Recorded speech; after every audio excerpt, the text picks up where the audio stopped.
Welcome to the Entre Pastors Podcast on YouTube. This is a show that helps pastors think, act, and thrive as prosperous entrepreneurs.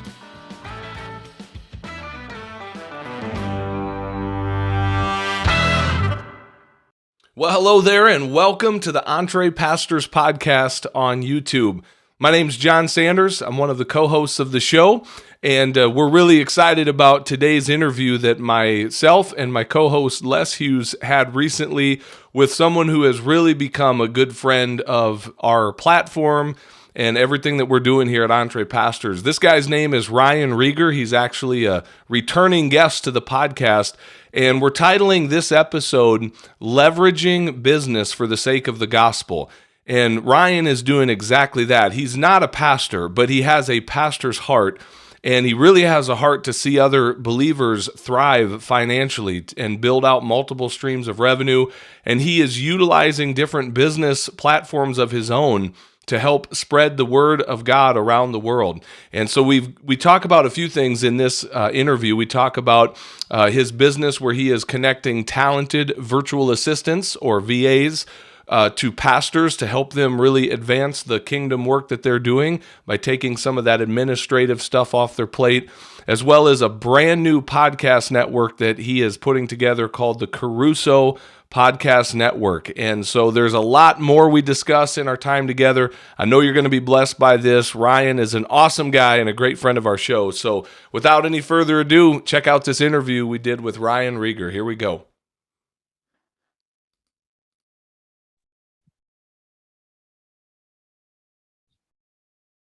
Well, Ryan Reger, welcome back to the Entre Pastors Podcast, man. We're glad to have you as a returning guest to the show. Yes. Wow. How many returning guests do you have?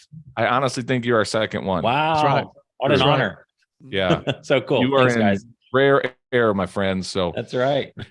Well, for those that maybe did not hear one of the early episodes where we had you on, and I believe back then we were talking about your e-commerce course and the way that you were so gracious to bless us with that. That's part of our pastor's roadmap to financial freedom and our membership community. That is a part of our curriculum now, as you have teamed up with us on that. But give a little introduction, if you don't mind, to our audience about who Ryan Reger is and some of the work that you do in the world. Man, that's good. I'm just a follower of Jesus. I'm a business guy, and I desperately want to use these weird business skills that I, learned, experienced to help spread the gospel.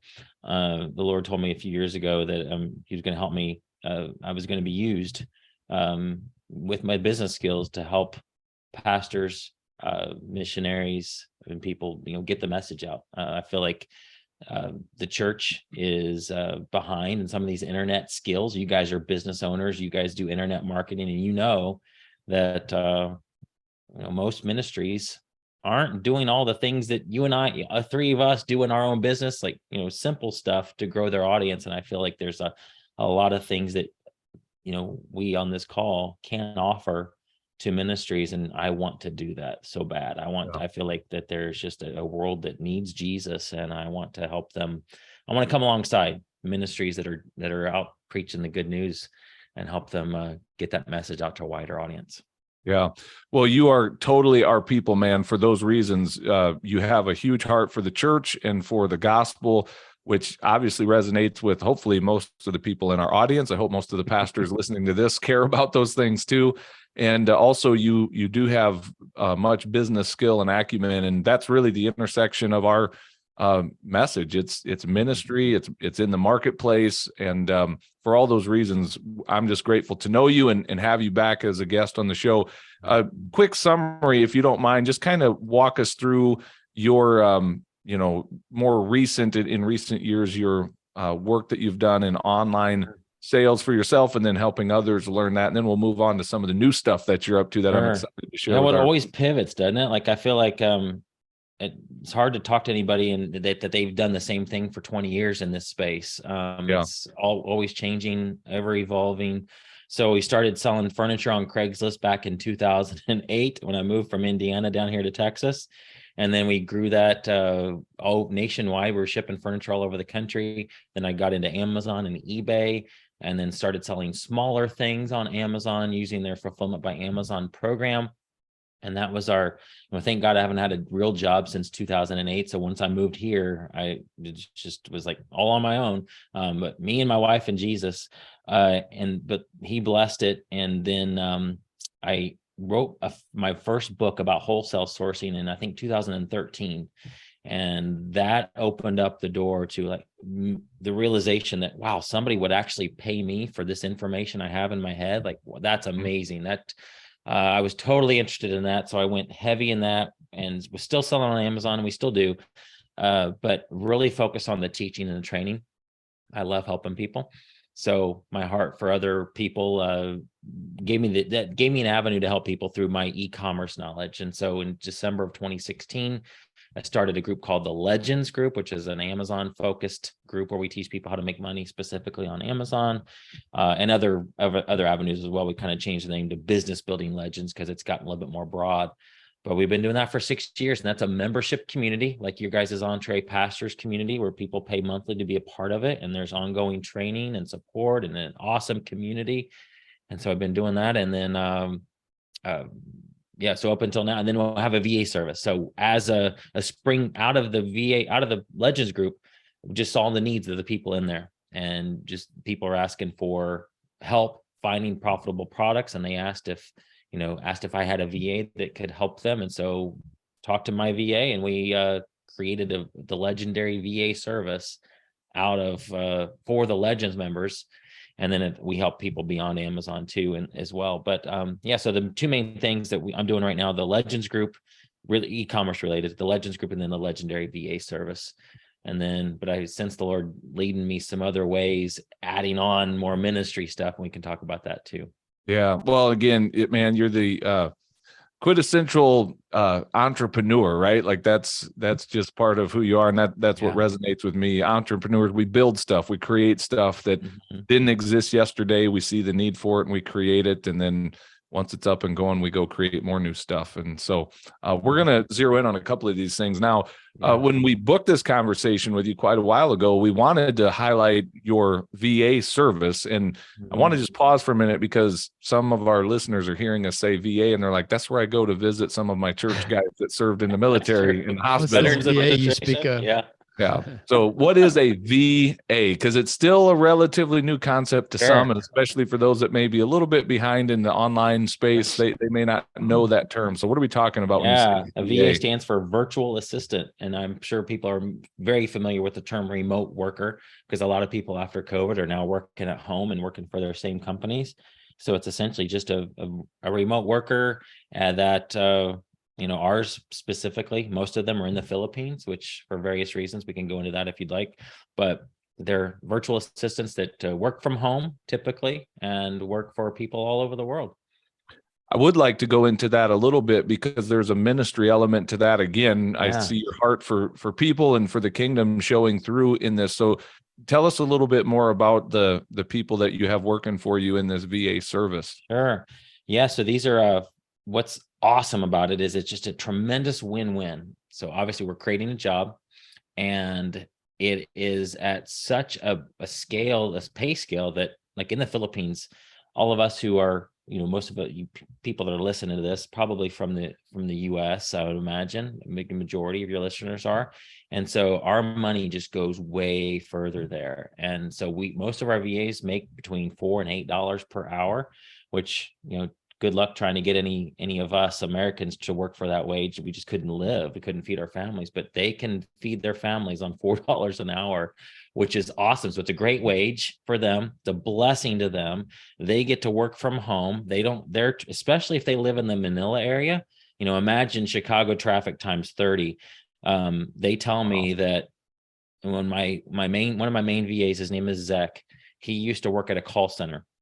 And he said it was just a couple of miles to the office. Now, for them, it's kilometers, but he said it would take between 2 and 3 hours to get there each way. So he'd spend 4 to 6 hours in traffic every single day to go to this call center job. He was a manager, so he was doing pretty well, but I pay him a whole lot more to stay home than he was making as a call center manager, and he doesn't have to fight that traffic. He gets to be home with his family. And so for me, that is a huge benefit of this, a huge ministry, it's a kind of a side effect of it. The fact that we're able to, these, especially I think about these moms that get to be home with their kids, they get to work any time of the day that they want. We don't care if they work in the mornings, evenings, the middle of the night. A lot of them work in the middle of the night because it's quiet, their kids are sleeping. I don't know how they do that, but they do. And they just feel so blessed to have the opportunity to be home with their families, earn a really good wage, and not have to go to work. And then for us, that's obviously a huge benefit, because where are we going to get somebody to work for $5 an hour here? It's just not possible. And Ryan, am I remembering this right? That some that you have working on your team have been rescued out of like the sex trafficking industry? Is that that's something we would like to go. There's nobody currently on my team that is in that position, but I totally see how we could expand to that. There would be some things we'd have to think through, just security wise and just, all that. So I have talked to some organizations like A21 about that. I feel like they could totally do this work, some of the things that we're having them do. So no, they're not currently, but that would be very, very possible. And I imagine there's organizations that are hiring those ladies. Yeah, I remember at one time, something that you said connected with me there, and I remember that being part of it. So just wanted to get clarity on that. But so great, you're doing some ministry that's helping these folks on that side of things. But let's talk now to pastors and especially in our community, entree pastors who not only do they have the church thing they're working with, they've also are launching a business. And in so many cases, entrepreneurs and even pastors, there's a profile of us that we see the big picture. We're the kind of the high level people. We hate the details. We're not good at the details. So how can a virtual assistant, there's a lot of questions that come up. I'm just going to hit you with some right away, and then you can kind of take them as you want. But it's like, okay, so how does this work? I'm familiar with the paradigm of someone works in the office for me. I can literally walk into their desk and, tell them, put something on their desk and tell them I need this done by the end of the day. But how does it work when they don't work in my office? Like you said, COVID's kind of helped normalize that a little bit more than it was before 2020. But how do I trust certain things to these folks that don't work for me in my office? How do I get them information, login information, the security measures? What about especially when you're talking overseas, what about the cultural differences that are there? So how do you respond to some of those questions or objections that come up about utilizing a virtual assistant? Sure. Yeah. So it's a step-by-step thing. Most people don't go into this and say, here's everything that I do. Here's every single login. Here's all my credit cards. Nothing like that. It's usually baby steps. You get to know these folks and trust them a little bit more. As far as the logistics of it, it's their time difference. Right now with daylight savings time ended, they're 14 hours ahead of Central Time. So 13 hours ahead of Eastern Time. So it's a little bit more challenging to have something handed to them that you need back, within a couple of hours. It's possible if you have them set to work your normal day, like, a lot of them they love the flexibility, but they're also open to working 9 to 5 hour time, which would be like 11 p.m. to 7 a.m. Those are the ones you were talking about, working in the middle of the night. Yes. And that's very, very common. So it's not uncommon at all for them to do that. And if you need that, that's possible. Most of them, I prefer not having my VAs do that. I would rather them work. I don't have anything that's that timely, but it's possible to do that. Most of it's done through email or Skype, or Facebook Messenger. So I do a lot of emails back and forth. But if it's like, I need something quick, I need that quick communication back and forth, I use Skype. I get on Zoom calls about once a week. So they're able, they speak English very, very well, better than a lot of Americans, depending on where they are in their education, but they're almost all taught English in school. So there's not usually a language barrier there. They can all at least write and read English fairly well too. So back and forth communication text wise is not a problem. So that's another reason the Philippines is perfect for this, because they're trained in English already. They're loyal, hardworking. As far as like giving them sensitive information, there's like logins. There's a tool called LastPass, LASTPASS, that allows for you to give them access to certain accounts if you want to, that and without them knowing your exact password. And then but it's just a trust thing. You just start off with one project if you want, and then while they did that really well, let's give them something else. While that went really well, let's give them something else. So you can baby step your way into this. It's not so much like I'm hiring them and now, wow, I got to find something for them to do, and I'm their sole, the person they're looking to for their bread and their food and to feed their family. So you can baby step your way into it. Well, that's the beauty of a virtual assistant, and I've utilized several in recent years in my business. I wish I would have known about this much sooner in ministry, because there's an element I want to talk about in just a moment, another benefit of a VA. But one thing that people need to realize is it's not like hiring a full-time person that you got to keep busy. You can hire them on project basis. You can have multiple VAs. Some may be, strong in one skill and another in a different area. And so rather than wanting one employee to be good in all these things, you just, piece it out to a small team of VAs that can pick up some stuff for you. Yeah. Here's where something in the church world that I've often said is a benefit of a VA or hiring someone outside of your church. And I'm sure other pastors can relate to this. I've had the unfortunate experience of having to let staff members go who are part of our church family, great people, just not functioning well in the role in which they were hired for. And first of all, you keep them on the team way too long because of all the fear of what's going to happen if we fire them and all the emotional connection that's there, versus someone that's outside. If they're not doing a good job, you just let them go. It's just business. You don't have to be a jerk about it, but just kindly, politely, hey, it's been good. We're going to let you go and go in a different direction. And they don't get mad and leave the church. And, now they're not mad at their pastor for firing them. So that's another huge benefit of it. Yes, absolutely. So Ryan, real quick on this, because I want to get on to this new thing you've got going, which I'm equally excited about. But if someone was curious about working with you, and by the way, one last thing I'll say to this is full disclosure, we have utilized one of your VAs on our Entree Pastors team. She does our podcast and puts the video to YouTube and edits that for us every week and is doing a phenomenal job. She's been with us for quite a few months now that we've been utilizing her. So anyway, grateful to you for that connection, and we will use your services again as we continue to grow our team and the needs that we have. But if someone was wanting to reach out to you, how would they connect with you? Probably the easiest, if you could just email me info. Well, let me give you my main email address, ryan@ryanreger.com. Okay. Ryan@ryanreger.com is the one place. I don't have like a VA page necessarily for pastors right now. We have a form that they can fill out. So I'll, in fact, you know what, maybe if we do, well, how about we do this, wingmanvas.com/pastor. I'll make sure that redirects to the form that they fill out that gives us. Say that one more time, would you? Wingmanvas.com. So that's going to be wingmanvas, S as in Sam.com/pastor. And that will go to a Google form that allows somebody to fill out kind of just who they are and what kind of needs they have. Good. And then we can just jump on a call with them and figure out where to put them, what kind of needs, how we can serve them with a VA. Awesome. Okay, cool. So there's so much more we could say about that, but like I say, I'm excited for you to share this new thing. You reached out to us a few weeks ago to tell us something that's been on your mind for a while, and now you've taken action on it, and it's out into the world. So what have you got, man? Yeah, wow. Okay, so I had a friend of mine who's a missionary to the Philippines.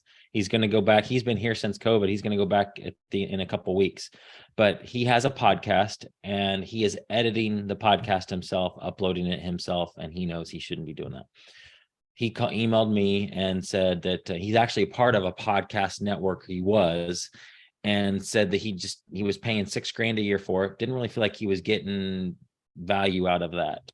And not really sure he wasn't sure what they were supposed to be providing, but didn't really feel like it was worth his ministry's money to be doing that. Came to me and asked about my VA that does my editing for my podcast that I've had for 3 years now, and said, would she be interested in editing my podcast for me? So that conversation turned into, hey, let's just start a podcast network for pastors, evangelists, missionaries, anybody that's out there preaching the gospel. And so what is a podcast network? Essentially, it's kind of a podcast community where we are offering somebody to be able to, well, all they have to do is hit record. So with my podcast, I just record it. I upload it to Google Drive after I record mine on Zoom. I upload it to Google Drive, and Rose is her name. She takes it, adds my intro with the music, my outro with the music, edits anything in between that needs to be edited, and then puts it on the podcast hosting platform. I use Libsyn, and there's a lot of other good ones. And all I do is literally hit record, and it's done. And she takes care of getting it up there, and it goes across all the podcast platforms around the world. So we want to offer that for folks who either have a podcast already or don't have a podcast and want one. And then the other thing that we want to be able to do is offer things like help. We think with this service, we're going to be able to say, we'll also take your podcast and give you a couple clips per week. And then that you can post. Say more about Facebook. that when you say clip. What kind of clip? Like instead of just your full podcast going out on Apple or Spotify or Google or whatever, be able to give you back a couple of pieces of content per week to post on maybe Instagram Reels, Facebook and Instagram stories, maybe even TikTok. And so now that the person's going to have to give us some instructions on that and say, I need this from like minute 201 to 301 clipped out, because that's the part that I want to be used. So we want to be able to, we think we're going to be able to include that in the price. And then also Stephen Hibbert, who's my business partner on this, is a YouTube expert. So we want to be able to help them take that same content, get it on YouTube and level up their YouTube channel. But then the other piece that's we're really excited about, or other two pieces, is with a network comes the opportunity to where you guys just launched your book publishing service. Mm-hmm. That's pretty cool. So being a part of the podcast network, we could go into the group. We have a Facebook group for it and say, hey, Jon and Les just launched this book publishing service, and they are interested in getting on other podcasts. Which of you who are in this network would like to have them on as guests? So now you've got a group of people that you can go to, and you guys understand the power of guest hosting and being a guest on somebody's podcast. That introduces you to new audiences. So we want to have that cross promotion going on. So I'm really excited about that piece. And then the next one is Stephen and I want to get to know these folks that are in this podcast network, just to see how we can serve them. Much like what you're doing in Entree Pastors, these people on a personal level. Mm-hmm. And so we want to know, how else can we help them? Can we help them with their email list? Can we help them with social media? Just literally like, hey guys, what do you need? I feel like we have things to offer, and but we need to know what the needs are. And so it's very, very fluid at the moment. We just want to be able to, and we'll probably go live a couple of times a month in the group like you guys do in Entree Pastors. So it's essentially a membership community with the add-on or the piece, the service piece of it, where we have a VA editing their podcast. So that's kind of the goal of it. I'm sure it will morph and turn into other things. Does this have a name yet, Ryan? Now. What's that? Do you have a name for this network yet? We're not married to this name, but because it may be a little hard to spell, but it's Kerusso Podcast Network, and Kerusso is spelled Kerusso, and in the Greek it means to proclaim. And so because all these folks that are in this are proclaiming the gospel, they're preaching the good news, we wanted it to be something that kind of encompasses that. Awesome. That's good stuff.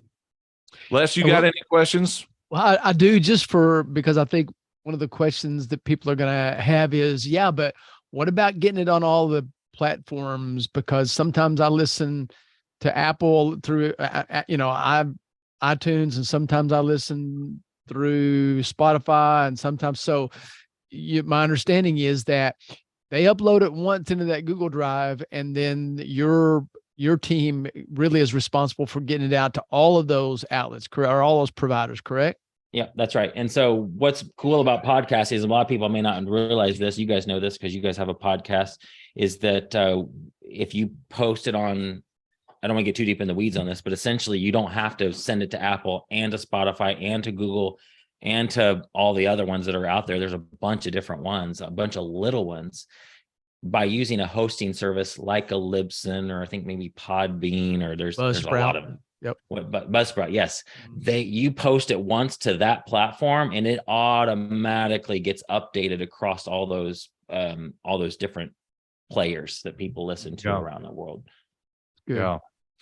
Yeah. There's many in our audience that are, either already podcasting or probably more who are interested. And we think that's a good fit for many pastors for obvious reasons. They already are comfortable speaking. They have a message to share, and so we encourage that as part of our, what we call the information-based pathway that, build out a platform. And we're obviously very biased to podcasting, but it is, I kid you not, podcasting has changed my life in some really good ways, from the stuff that I've learned through countless hours of podcasts that I've listened to, as well as the relationships that have been built from the ones that I've been a part of, including this one. So, and it's growing all over the world. I mean, people, I think if you are a pastor and you're already providing content, I mean, I don't care if you use my service or not. I think you should get a podcast going. At least take your sermons and then get it up on one of these platforms. And because who knows who might be able to see that and hear or listen to that. It's just essentially repurposing the content you're already doing on a Sunday morning anyway. So why not get it out there so that somebody else has the opportunity to hear that? Yeah. I'm only going to push back on one thing you said. You should only do it if you plan on sticking with it. Like, if you're going to just do 4 episodes and then get bored with it, then don't even start it. That's true. That bugs the snot out of me. So don't get him going, Ryan. Don't stick with it. Do it. Stick with it. One of our mentors, Dan Miller, says plan on doing it for at least a year. So, and I'm with him on that. If you're going to launch a podcast, plan on creating content there for at least a year before you decide to give up. If after 12 months it's just your mom still listening and no one else, then you can call it a failure and stop doing it. So, yeah, but it is one of those things that you can actually decide to do today, and having, at the end of the day, you can have a podcast. Yeah. You can improve it as you go, exactly. But you can really start today and have it done. And here's another thing. Those first few episodes, you don't necessarily have to take those live. You may get 2 or 3 under your belt and start on episode 4. I don't know. We started on episode 1, but not everybody has a John Sanders, to start them off with either. You're making me blush. Yeah, for sure. And you can, I mean, if you're a pastor, a lot of the people now recording their services, you could go back a year and start upload and turn those into episodes. I would probably add some in the intro to it or whatever, and have somebody do a little bit of editing, and assuming the audio is decent enough for it. But why not? I mean, who knows who's going to hear that? Yeah. And don't just title it Sermon from July 26, 2021. It needs to have some keywords and all that. And there you go. But give people an opportunity to scroll. I want, when people go through Apple Podcasts and look for stuff, I want it to be Bible-based things and not some, I don't want to name names, but not something that some meditation guy from India or something that's talking about something that's not godly, Right. Yeah. So. That's good, man. Well, we know that we have people in our audience and people in our community that ask us these questions all the time. This is really stepping into an area that's much needed. So thank you for starting this, and for specifically for doing it for the people that are in our tribe. Yeah, well, happy to help. Yeah, we just want to serve. I just feel like God's going to use us to get the world across the globe, and to get the word across the globe. And podcasting it's growing all over the place. I get a daily email from like Pod News or something. It's amazing the stats that I see. Yep. I think in Germany it's doubled over the last several years, the listenership, for example. And so, I mean, by having a podcast, and Apple Podcast goes all over the world, and so a lot of people use Apple to listen to audio content. So it's especially people who love Jesus. We're Apple people. So yeah, I'm an Apple person. So yeah. Ryan, I got one more question for you, and then I'm going to invite you to join us backstage for a different conversation. Sure. We'll talk about here in just a minute. But last question: if there's a pastor that's like, "Man, this sounds good," just hit record and then create my content, and then someone else runs with all of it, and I get all that other stuff that Ryan mentioned by way of support. How does someone jump in and become a part of that podcast network? Yeah, so we have an application because we want to make sure it's a fit. It's Kerusso Podcast Network.com. Kerusso is Kerusso podcastnetwork.com. And there's an apply button, and it'll pop up a form that they can fill out, and then we'll just jump on a quick call with them and just see what their needs are. And we're open to folks who don't even have a podcast. We can help you get it going, and just get that message out. Yeah, I love that. And any resource that we can be inside of that. I mean, I've truly helped multiple people launch a podcast over the years, just sharing what I know. And I love it, man. I love helping people get their podcast up and off the ground. Like I say, as long as they're going to stick with it for a little bit, that'll help do it. So good stuff. Well, hey, Ryan, if you're good joining us backstage, the last time you were on, we didn't have our backstage area built out yet. So I can't wait for you to see this. It's amazing. But I was thinking we could have a conversation about something else that you're passionate about. And it's a conversation I love to have. It's really deep in the heart of what Entre Pastors stands for. And that is the subject around how do we handle this conversation of wealth, and should Christians be rich? Is it okay for a pastor of all people to be wealthy and to grow their wealth, and why is that okay? Why is it not okay? Like, you good sticking around and peeling back the layers on some of that? Absolutely. Yes. Chat about that. All right, man. So be ready to be amazed as we open the door and go backstage. But on this part of it, let me just say thank you on behalf of me and Les for coming back on the show and for all that you have done for our community, man. We love you and love the work that you're doing. So it's great having you. Well, hey, thanks for watching this episode of the Entre Pastors Podcast. Make sure you hit that subscribe button so you can be notified every time we release a new episode. If you'd like to get connected to other pastors who are learning to think, act, and thrive as prosperous entrepreneurs, then we invite you to check us out on Facebook. Just search for the Entre Pastors Connect group, answer a few of our simple questions there, and we'd love to include you in the conversations. And if you're really ready to go to the next level, then we invite you to join our Entre Pastors membership community. When you become a monthly subscriber, you will receive access to courses, exclusive community, and coaching that will help you along in your own Entre Pastors journey. If there's anything else we can do to serve you, please visit us at entrepastors.com, and we will do our best to serve you there. God bless everybody. See you soon.